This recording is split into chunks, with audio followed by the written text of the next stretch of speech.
Hey, you're listening to Don't Lie to Your Life Coach podcast with Kim Arrington. I'm Kim Arrington. I'm a life coach, a weight loss coach, an author, and a badass passionate about helping you connect back to your most authentic self.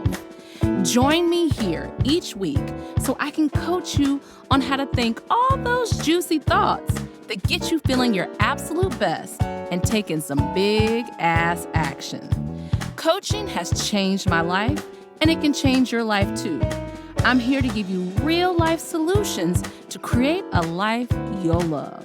Because the truth is, boo, you ain't just got problems, you got options.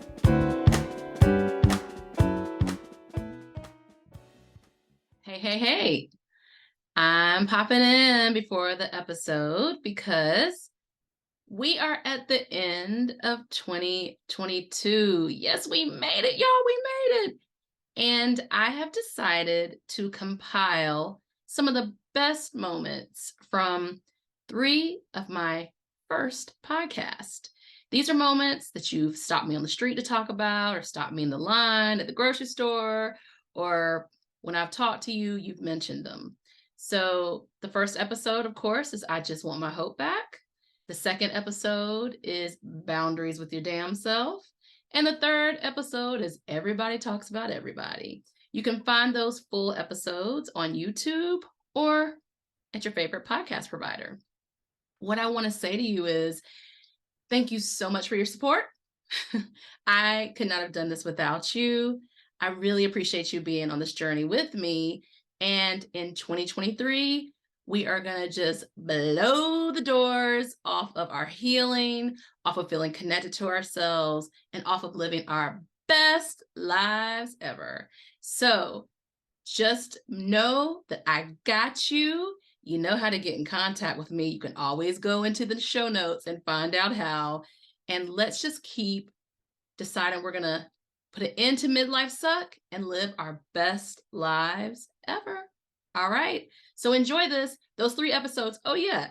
And on the end of the episode is one of my favorite stories that I've been told, that I've been asked about a lot. It has a hint, has to do with a rapper. All right. Y'all have a great one. Cannot wait to do 2023 and beyond with you. So as I was walking in the preserve, I was like, I just want to reclaim my hope. I want to bring my hope back from places that I deposited it and forgot or didn't want to touch. And I want the same for you. This is the whole reason. People are going to ask me a million times, why are you doing a podcast? There's only one reason. I just want you to have your hope back. I want you to belong to yourself. That is you having your hope back, fully, completely, lovingly to yourself. So let's talk about a tree falling on my car. Now, I can't go into deep into it for legal reasons, but my husband and I were on the way to dinner, a delicious Ethiopian dinner, and we saw a tree fall on another car, and my husband slammed on brakes, and then 2 minutes later-ish, a tree fell on our car. Car was absolutely mangled. Hard to see when a tree is on it. That I don't even know how much the tree weighed. Let's just say, that tree easily could have weighed hundreds and hundreds and hundreds of pounds. I don't know. But I was left without a scratch physically.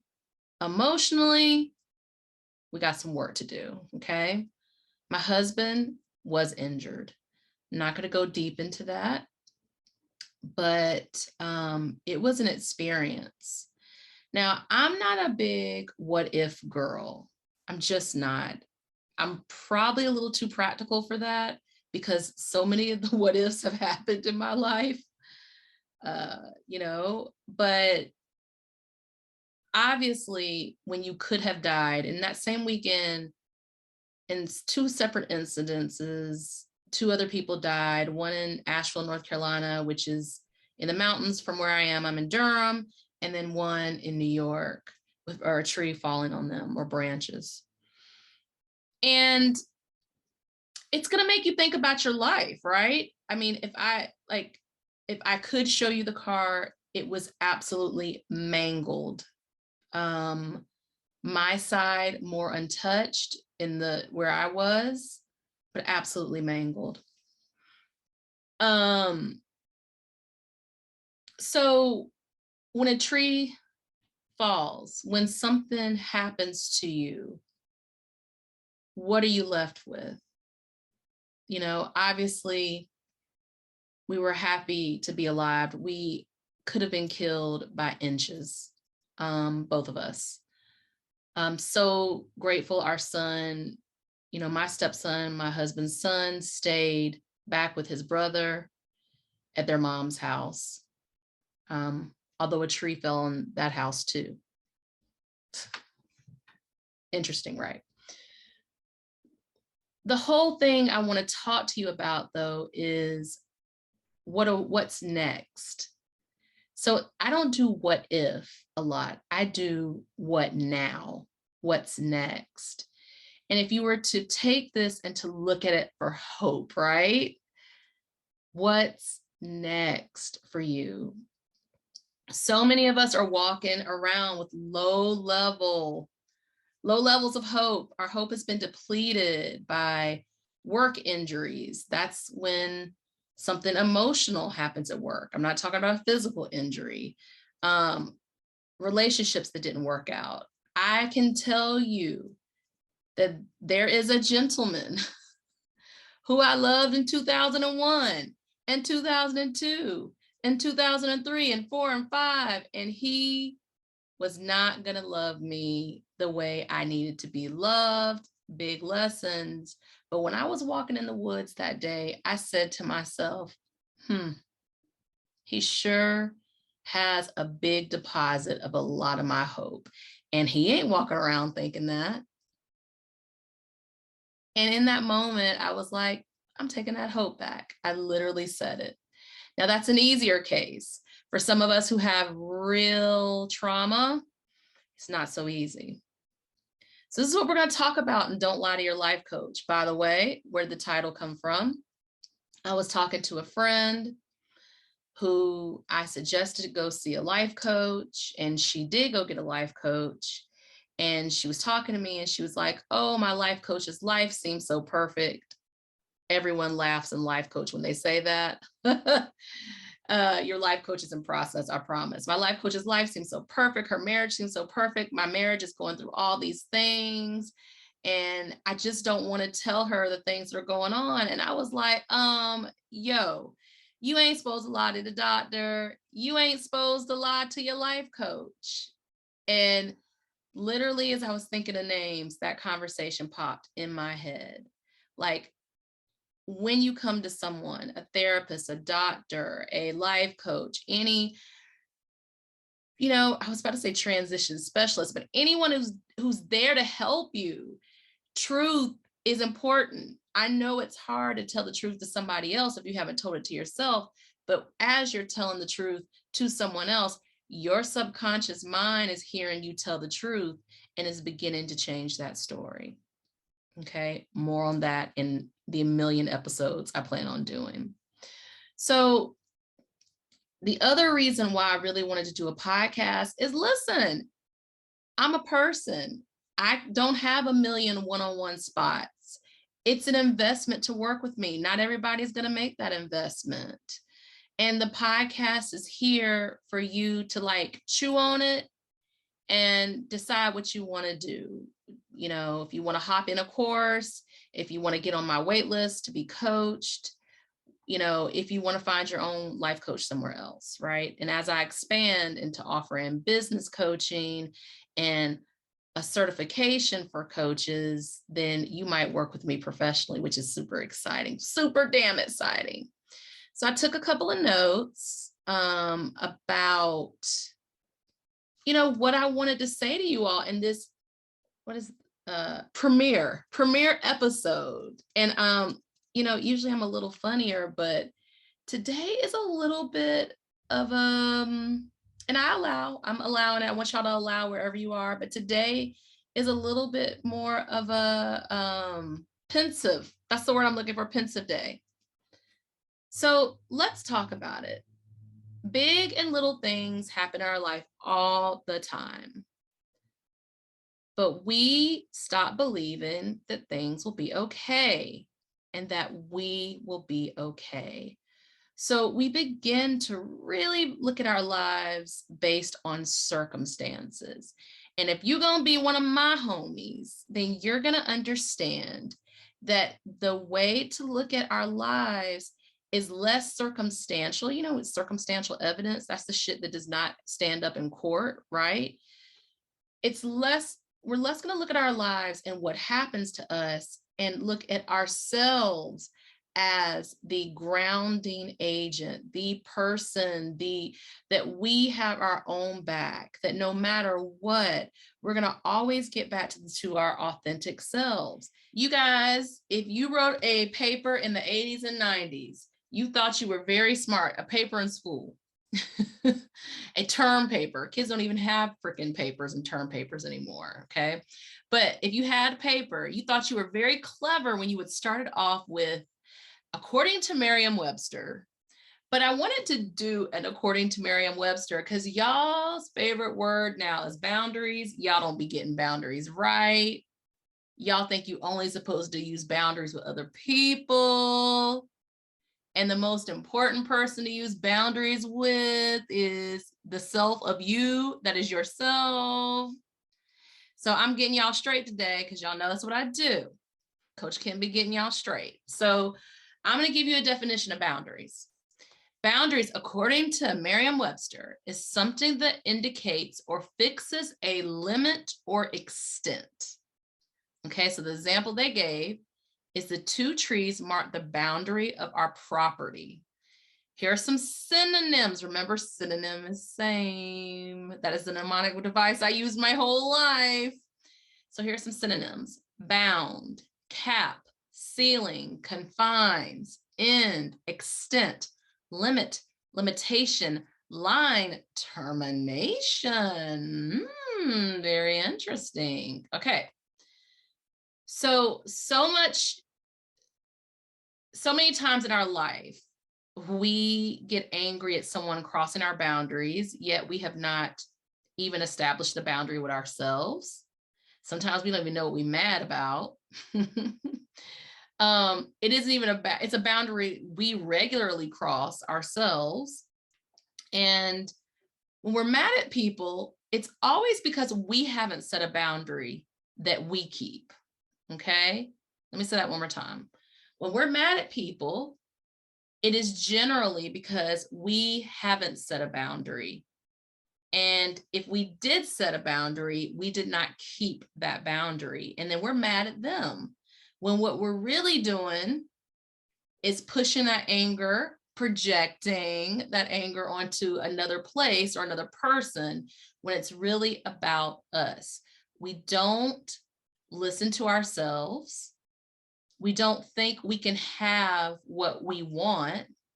We aren't all the times honest about what we want. And that self-betrayal comes back and bites us in our ass. And when we're telling the story, our friends are somewhere, and if you looked at their eyeballs, it would have, "You don't got no boundaries" stamped on them. Okay? There are lots of reasons why we don't have boundaries. The number one reason is past trauma. Many of us grew up in homes where we could not have ceilings and terminations and confines and limits. We grew up with people who didn't care about boundaries. They would tap dance all over them, most likely because they didn't grow up in homes where they had boundaries, or they had what we call enmeshment trauma, which means that they were so used to feeling what their parents felt and making their feelings their parents' feelings that they didn't understand an individual sense of self. And then they have your cute self and they pass it on. You know, the Black folks call it generational curse. I call it some shit we ain't worked out, AKA trauma. Okay. So don't feel bad. I really want to make sure you know that. Do not feel bad if you have had a hard time setting boundaries. They feel uncomfortable. It feels uncomfortable to say what your yeses and your nos are, especially when your yeses may take time to materialize and you live in a world where you see people who routinely give up their boundaries and it looks attractive even if it's not. A lot of what remember, our brains are wired for the reward, for pleasure. A lot of what looks pleasurable often is arrived to via a boundaryless nation. However, there is a pleasure, what I believe is the real pleasure, that does allow for boundaries. Okay. And so it's confusing. It's confusing to ask yourself the question what you really want, especially when the target moves over the course of your life. And then you get to a point where you thought you really wanted that and you figure out you didn't want it. And then you're like, can I even trust what I say I want? Is this sounding correct, church? Yeah, I have struggled with boundaries, my own enmeshment trauma with my parents, then going into adolescence and being a teen and playing that same family dynamic out in relationship after relationship because I was scared to speak up for what I wanted. And when I did, the reactions of other people who were not accustomed to boundaries would often be anger, ghosting, all of those things we have to be willing to have. The people who want to be with us will be with us. They will respect our boundaries because they respect their boundaries. We all know that person, Kourtney Kardashian. I love it when Kourtney's like, my boundaries. There's a reason why she says that all the time in her family unit. Okay. So let's talk about some helpful things that can get you where you want to be with boundaries. And I always do this plug for a life coach because so much of the work I do with my clients is asking them what they want. And I keep asking the question. I did this with my kids when I knew they weren't quite at the truth yet, i.e. lying. I would ask the question 8 times and eventually the truth would come out. With my clients, I call that loving badgering, where I'll ask the question in different ways. I'll ask it, I'll let them have time to blow that question out, to journal about it, to really think about it, what the answer is, because your first answer is usually your trauma. I know people say your first answer is the truth. I do not think so, unless you've had a lot of practice in knowing yourself intimately. I think your first answer is what society says, what your mom and your daddy wanted you to say, your grandma, what you were supposed to say, the right answer. The kindergarten answer we were taught to, be kind to the point of eroding our boundaries at time. Now, listen, there's a lot of things in kindergarten I liked. I think kindness is great, but not at the expense of my boundaries. And that's what midlife is about, y'all. Coming back and grabbing who and what you are, not what people want you to be, but who and what you are. Okay. So let's talk about it. The first thing you need to think about is, what do you want? That is such a huge topic. Like, really, honestly, taking the time and the tenor and the pleasure of spelling out what you really, really want and turning those voices off in your head that tell you what you want can happen, shouldn't happen. I mean, I think a lot about this around sexuality, people who grow up in very fundamentally Christian homes and they know that they are gay or they know they're non-binary or they know that they're polyamorous, and to do this is to go against the whole community. Y'all, why do you think so many of those people are born in those types of homes? Is it possibly because they are a liberating force in those homes? Huh? Huh? Yeah, I always think about that, right? So we have to ask what we want, and we can't just ask the same way, and we can't just ask it once and think that is the ask for life. We have to keep coming back and asking that question. Girl, ask yourself every day. Ask yourself every 3 minutes. Ask yourself once a month, once a quarter. Just ask yourself, what do you want? Why do you want it? What do you want the end goal to be? How are you going to feel if it doesn't work that way? Those are the things to ask yourself. Y'all know I'm a coach. Yeah, I'm a life coach. And invariably, if that's invariably, I think that's a word, I'm going to talk to a client. This happens to all my clients. And the response, whether white, Black, Asian, whether in Korea, whether in Madagascar, is always the same.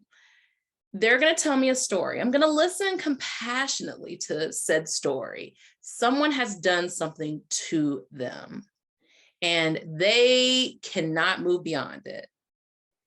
And they're going to say, my mother-in-law, my sister, my brother, somebody basically said, you know, this about me.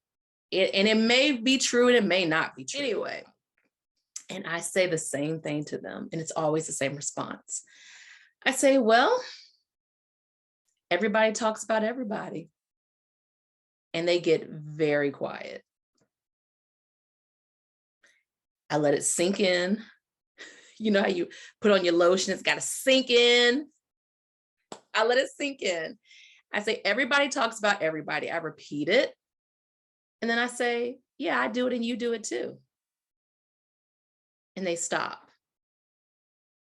And I say, hey, if everybody does it, it must be something true. What they say about human nature, whether it's toxic, whether it's true, whether it's not true. You cannot stop people from talking about you. You absolutely cannot. I just realized I didn't even put on my podcast mic. I don't care. Y'all getting some good shit here. You can't stop people from talking about you, ever. Story time, children. Now, y'all know I'm going to find a way to try to work Rihanna into anything that I talk to y'all about.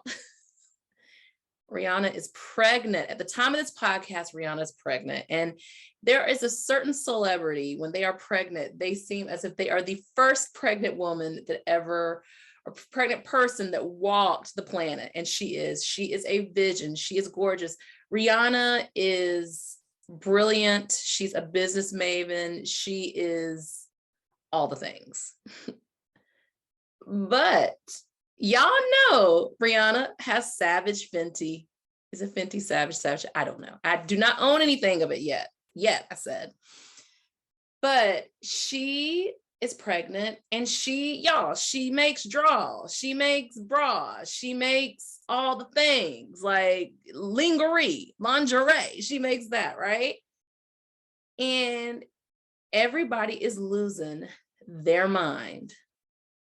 Not all my listeners. Some of y'all love it like me because she is dressing how she wants to. The last picture I saw where y'all lost your mind. Thank you, Rihanna, for telling the world that you can wear whatever the hell you want to. Last thing she had on was kind of like a bra situation and a sheer kind of, I'm not going to call it a nightgown, but it was like a lingerie thing. I loved it. Oh, they were skewering her in the comments. I'm a fan, but I never do that. What about her unborn child? I was like, listen, Rihanna, let's lunch. I want to hold the baby. I know this is your first one, so you're going to be a little bit more protective. I can wait to the second one. I can be a great aunt. I could be a great godmother to said baby. Okay, Rihanna, if you hear me. Anyway, they were talking so much smack. They was talking shit about Rihanna. And I literally thought to myself, I was about to get in. If it had been Mary, I probably would have come in the comments. Y'all can never say nothing about Mary. But I was about to be a keyboard warrior and go, but then I was like, no, everybody talks about everybody. So why? Why do we universally have opinions on each other? All right. So it might be, you're hearing my Slack go off probably. It might be that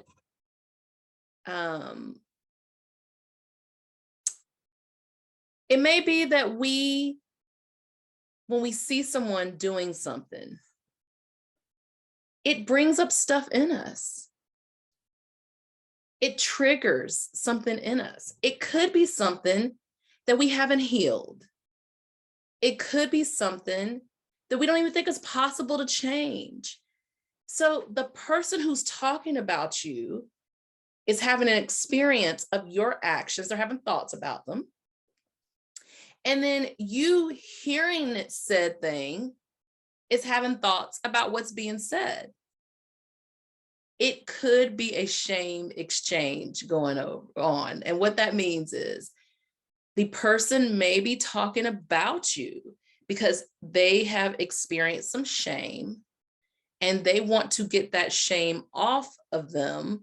And so they put the shame and the blame on you. Think about it. Think about the person who just says something that's not even true. It ain't even in the stratosphere of truth, right? And you're like, well, how could they say that? Maybe they have some unearthed shame, some unearthed feeling of, I am not good enough, I am wrong, I am unlovable. And your moment, whether it is marrying your second partner, whether it is you being a step parent to their child, I got some experience with that, whether it is you not being a friend to them the same way, or you reacting in a way that you no longer, you didn't used to react because you are more healed and you have more boundaries and you speak back. When you change, the people around you have feelings about it. And those feelings can be, well, what do I know to be true now? This is different. What is true now if this can happen? I'm used to them behaving in a certain way, and now it's this. And here's how I exact my revenge. Y'all do it too. I'm gonna say something about it. So what do we do with that, right? I love words. Words mean everything. They have so much power. But in these particular situations, I can take said words and I can take away their power. You can actually take away the power of what is being said about you. How? Ask yourself, is it true? Don't ask yourself if it hurts. It hurts. It makes you angry. It brings up your shame. Yeah, it's a feeling. My favorite thing is, I don't care if they say something. Yes, you do, because you didn't care. You wouldn't say nothing about it. You called all your friends to say, how could she do this? And I don't care. Yes, you do. It hurts. That's an inevitability. It hurts. But asking yourself, is it true?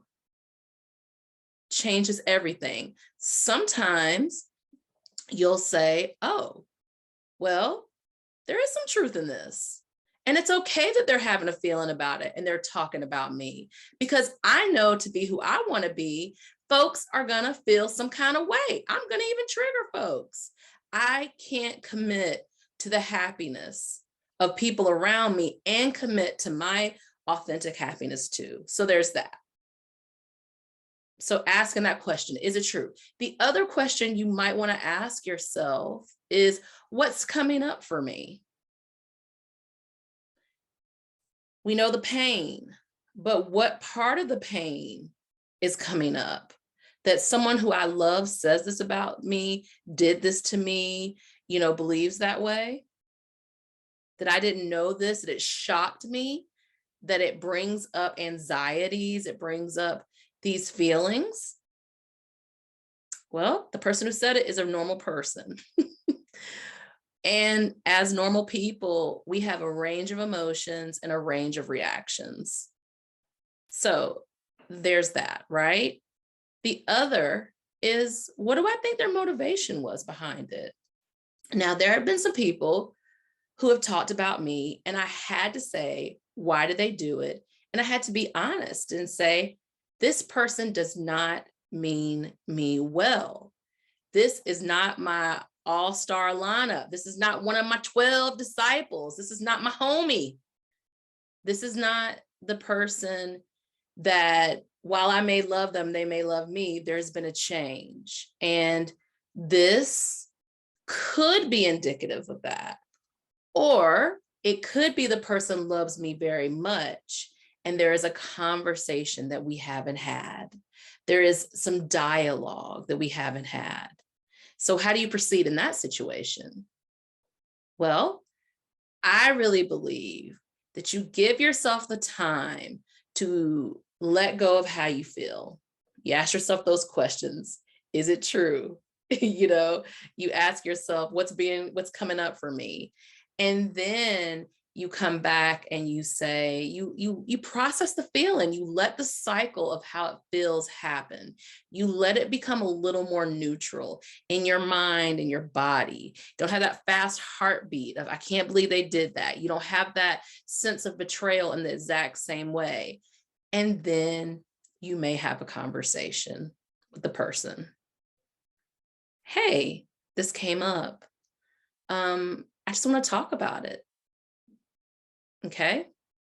Or in my case, I had a lot of things being said about me by a person who I believe was in a very impossible situation. And they felt threatened by my new role in the lives of people who they cared so much about. And you know what I used to say to the people who would come back and tell me? Hey, don't tell me. Hey, don't tell me. A story. Back when I lived in New York, this is before 9/11, and I'm name dropping. No, I'm not going to say the name. I was at a rapper's house. He's a well-known rapper, and was a bunch of us there, and they decided they wanted to go to the club. And that was my Earth Mother phase. So I know I had on a flowing skirt and a short natural, and I was Erykah Badu in it. What was that? That was 2000, 2001. So that is about right. And Jill Scott in it. And I was like, well, I don't really have anything to wear. And he was like, yeah, I think my mom, and by the way, this is a New York mom, so spicy.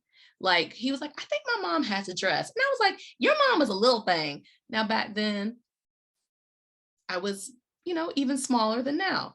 He said, no, I think I have something for you. So he dug in the closet, pulled out this dress, y'all. It was tiny.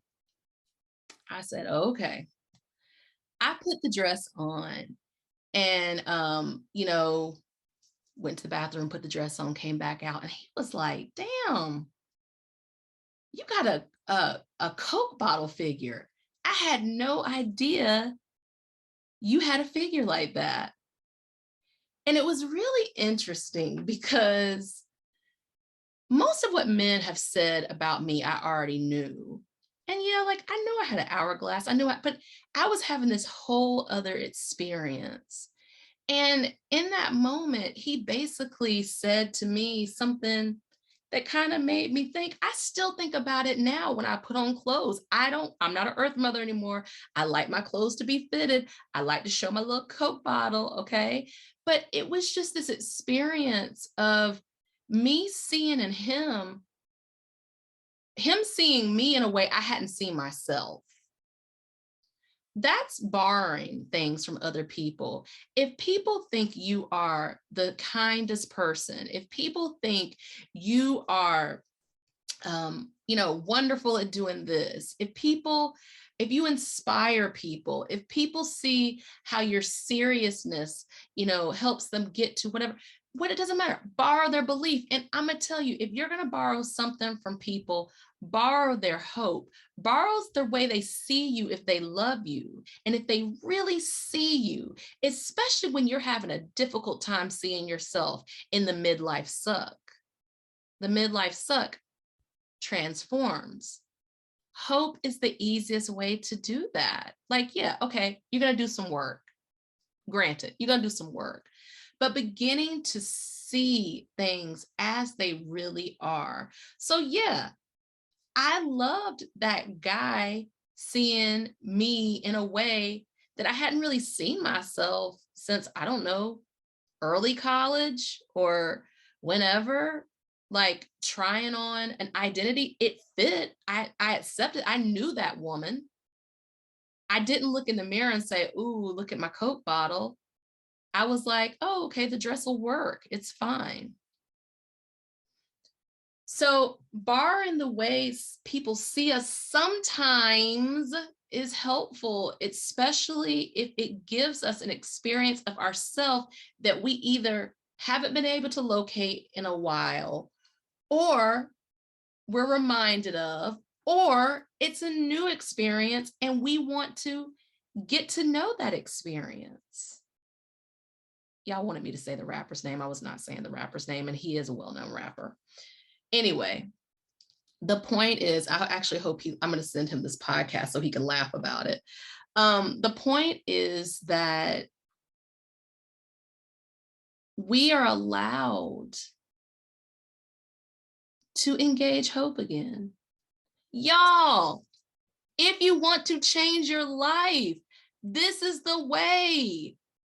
Just because you thought you were going to end up with this person and it did not work out, do you really think the universe only works in that one dude being the love of your life? Really? Do you really think the universe can't give you a child in other ways? It doesn't have to be biological? Really? I'm not saying it doesn't hurt. I'm not saying don't feel your feelings.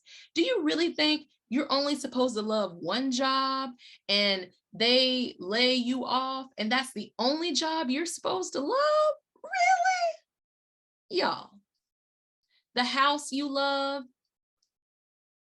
I know someone who they love their home and it burned down. I know they probably still think about that home they love, but they've made other homes that they love. We've got to decide to not live in a hope lack, but live in a hope full, right? This is the conversation. So your homework, you got homework this week, is to talk to your homies, talk to your people, talk to them about their experience of hope, okay? Think about your experience of hope. Look around and see the hope and you giving yourself the credit that you did it. I cannot tell you how many times in my life, I really believe hope has saved me more than anything else. And I want you to look at that in your life, okay? Ooh, we did the first episode. Now, y'all, I've got literally come up with 7 years of podcast topics. Every week I come up with more, literally 7 years. So I want you on this journey with me. I want you back with me next week. And I want you back. I want you going to my Facebook and Instagram and leaving YouTube comments and all that. And I just want you to take in the things I'm saying, and I hope they change your life. We did it. I did it. Okay. Y'all have a good one. I will see you next week. Are you feeling what you just heard? Good. Repeat after me. You don't have to figure it out on your own again anymore. I'm here to help. Head over to KimArrington.com and download my free video series dedicated to getting you feeling your best right now. Look around, there's some good stuff waiting on you. Got questions? Well, we're always talking on the socials, so find me on YouTube, Insta, and the book. Don't be shy, y'all. Go listen to another episode or join me here the same time next week. Finally, don't keep good shit to yourself. Share this with a homie that could use some help too. Remember, we're not lying to ourselves anymore. We're not lying to our doctors. And you damn sure don't lie to your life coach.